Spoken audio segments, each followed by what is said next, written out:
When you do something for over a decade, you're bound to learn a few things from it.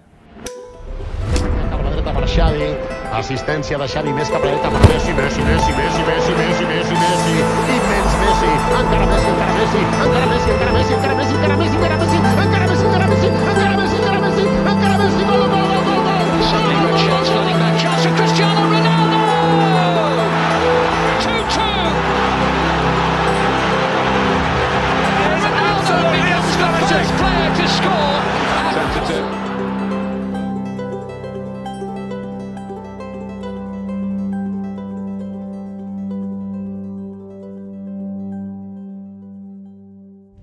It's definitely a universal language. I'm fortunate enough to be able to travel quite a bit with my work and just with different activities. And whether it's in another country where soccer is a really big part of their culture, or even at the beach in Florida, I usually end up finding someone around me who also loves soccer. Specifically with Haiti, I remember whenever I first went there, I had no idea how to speak any Creole, so there was a big language barrier between me and everyone there. One of the main things that allowed me to connect with some of the kids there was soccer. I remember the place that I was staying at, right next to it, there was this massive soccer field, and it was just two little posts on each side of this massive field. There were mud piles everywhere, and it was completely torn up. But every day after work, you would find all of the kids and all of the adults going there and hanging out. And it was something that just brought the whole community together. And I sat there for a few days watching it, and I was thinking, wow, like, this is beautiful. I want to be a part of that. Finally, one of the kids who had hung out with me a little bit went up to some of the adults who were playing, and they were like, hey, can my friend play with you guys?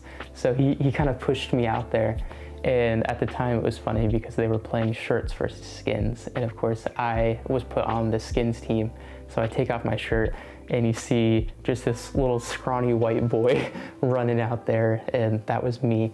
But through soccer, or football as most of the world says, I was able to connect with these people, and that opened a door that otherwise wouldn't have been there. Go with intensity. I remember growing up, whether it was in soccer or other aspects of my life, I was always referred to as really intense. And people would be like, why are you so intense? Why are you so serious about this? And in soccer specifically, that presented itself in, like, when you're going for a tackle on the ball, when there's a challenge on the ball, you're going in, I would put my full body into it. Everything I had would go into that tackle because that was my life at the time. That was all I had, and I was gonna put every ounce of effort I had into it. And whether it was a referee saying like, hey, calm down a little bit, or other parents being like, why are you taking this so seriously?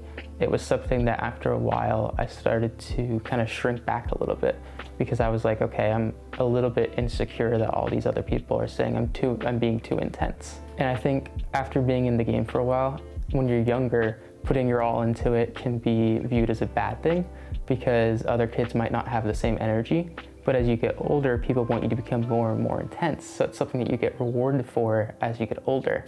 And I think looking back on that now, my takeaway mainly is just that you shouldn't apologize for putting your all into something.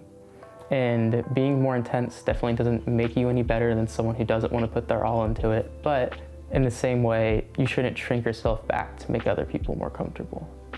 Unfortunately, some people will abuse the power that they have. And I witnessed a few of those situations. And it was never anything that was like bad, but it just wasn't necessarily appropriate. Whether it was talking down to people, making them feel bad about themselves, especially when you're talking about an adult talking to a kid. You're like, why would you talk to a kid that way?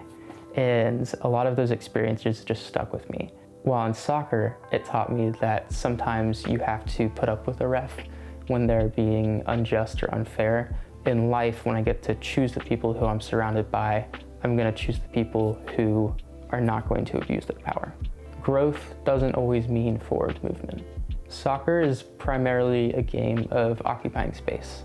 You do have your two goals. You obviously want to score the ball in the net, but in large part, you're moving from one side of the field to the other. You want to occupy the space in front of the net and get a chance on goal. So oftentimes in attacks, you'll see that as a team has possession of the ball, they'll slowly move up the field, and you see that forward movement.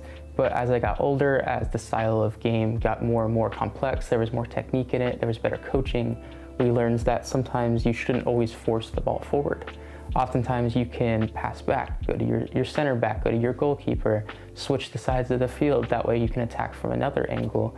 And going backward before you choose to press forward just allows you to reset. It opens up more opportunities, it allows the people on your team to get to where they need to be. I've kind of taken that into an aspect with life in the sense that sometimes I try to press forward too quickly. I think that in order to grow, I need to be constantly pushing forward.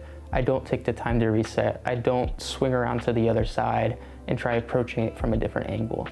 If you've lost in your head, there's no point in even showing up.